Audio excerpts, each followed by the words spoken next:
Monza presented an almost perfect set of circumstances for Ferrari to win for the first time this season. On home soil, it would have been a very big deal, especially as it would have prevented Red Bull from beating the 14 consecutive Grand Prix victory record Ferrari set in the 1950s, and which it has shared with Red Bull since 2013.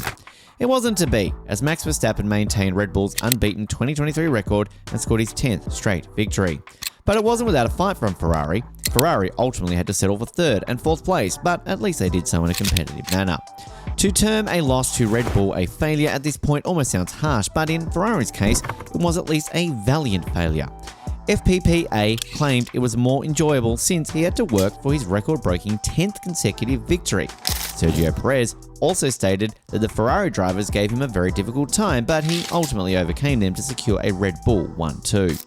A week earlier at the Dutch Grand Prix, where SS believed Ferrari only had the 6th fastest vehicle, Ferrari had one of its worst weekends of the season.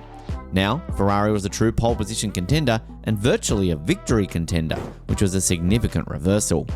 Even if the strength of the turnaround startled rival teams who were forecasting Ferrari would be more competitive this weekend, that was somewhat predicted. In Zandvoort, a Ferrari car's many flaws were always going to be highlighted, but in Monza, the same flaws would be less of a concern, and F's few virtues would come to the fore. These attributes include excellent slow corners, balance, terrific straight line speed, and a vehicle that rides curbs effectively. Remember Baku? Leclerc won the pole position there as well, thanks to the same combination, and just like in Aban, Red Bull's pace advantage increased as the race progressed rather than decreasing over the course of a single lap. Therefore, 2023's dominating team was more exposed at Monza, but it was still able to maintain faith that everything would be well on race day. Even so, the Sten was only beaten by 13,000th of a second, this time because of SS' incredible qualification lap. Sainz successfully navigated the chicanes in the opening lap to establish a lead, and then successfully navigate the subsequent corners where the rappel would be stronger to hold on by the narrowest of gaps. Ferrari took a chance by trying to build a car that's aerodynamically efficient as possible so that it would fly down the straights. It implied that the drivers would have to maintain control when turning. Because there is so little downforce pressing the vehicle into the track, SS said it feels light to drive. He advised putting that worry out of your mind and trusting that the car would grip in order to get the most out of it.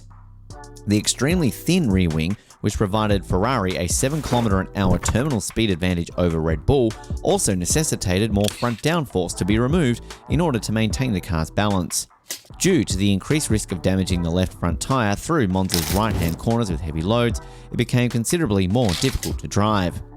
Despite Monza's dated image as a cathedral for traditional slipstream racing, it was a risk that was worthwhile taking.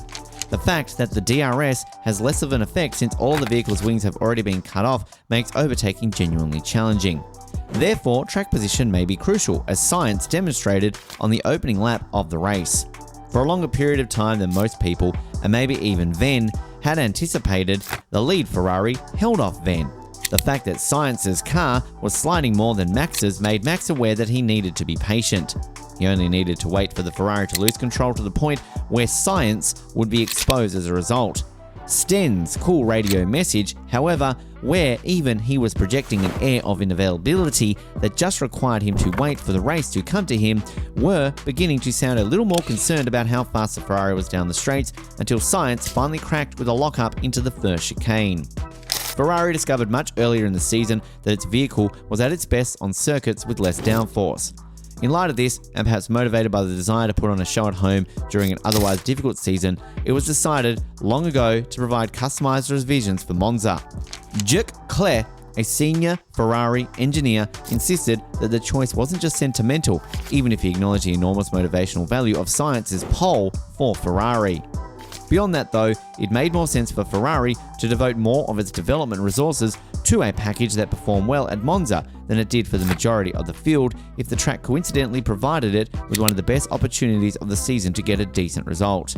Ferrari therefore showed up with a Monza special that allowed them to run even less downforce than everyone else, while the other teams were, for example, cutting off their existing wings to the lowest levels feasible.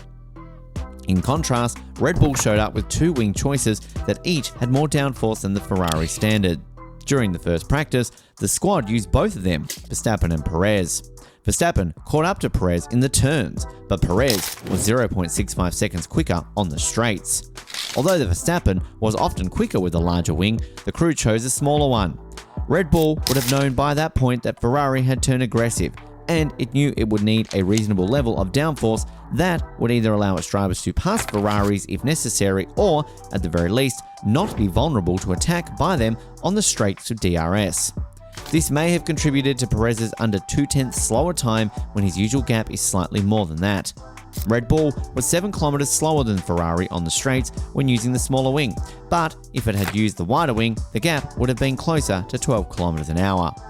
However, we do know that Ferrari intended to develop a low-drag vehicle for this year after it emerged as a strength of Red Bull's in 2022. We didn't want to give away too much about why the Ferrari performs so well on low downforce tracks, despite the fact that we know this. While pointing out that the vehicle was competitive through the Parabolica at Monza, which is typically the kind of circuit where Ferrari suffers, Clear noted that it's not only a matter of being quick down the straights and holding on in the corners, but it was revealing that he didn't want to disclose too much. More than that, what occurred on the track at Monza, the key thing is that Ferrari now understands why the vehicle has the strengths and shortcomings it has. This gives optimism for the future. Understanding two things: what Red Bull is doing so perfectly and what the rest are doing so wrong is difficult for everyone who has been hammered by Red Bull so far throughout this rule cycle. Ferrari has recently been asserting that it at least understands the response to the second query, and it considers its performance in Monza to be more evidence of this. The fact that the team anticipated doing well at Monza and did so, according to Joe Clear, is really encouraging for the squad. This year, that hasn't always been the case, therefore the fact that it now indicates that Ferrari is aware of the issues with their vehicle. Early in the season, Ferrari would have anomalies where it was unable to determine the cause of the car's performance. This is a symptom that a team's grasp of what makes a car fast and what makes it sluggish is incomplete. But according to Clear, Ferrari now has a good understanding of this animal, and the fact that its Monza expectations were satisfied is another evidence that we are competent. As a result, it can be increasingly confident that the adjustments it wants to make for the upcoming year, changes we discussed in a previous video, are also being made from a place of true understanding rather than merely attempting to turn things around from what hasn't worked in the past. None of this suggests that Ferrari will be able to make its 2023 vehicle fast everywhere. The team claims, for instance, that this vehicle rides the curbs effectively, which helped it through the chicanes at Monza, but it won't be enough to make it a speedy car on Singapore's winding streets. Ferrari is preparing for a weekend more like what it went through at Zandvoort, what it saw at Monza. Although it will make an effort to learn from what so disastrously went wrong in the Netherlands, this learning will only get it so far. However, there will be races before the end of the year is out, ones where high downforce levels aren't required, where Ferrari can feel more confident. It's unlikely to give Red Bull as much of a hard time as it did in Monza, but it can at least think about winning the battle for the best of the rest again before 2023 is over. As Ferrari continues to push the limits and chase victories, stay tuned for more thrilling F1 action. Subscribe to our channel for all the latest updates and insider insights. Join us on this exciting journey.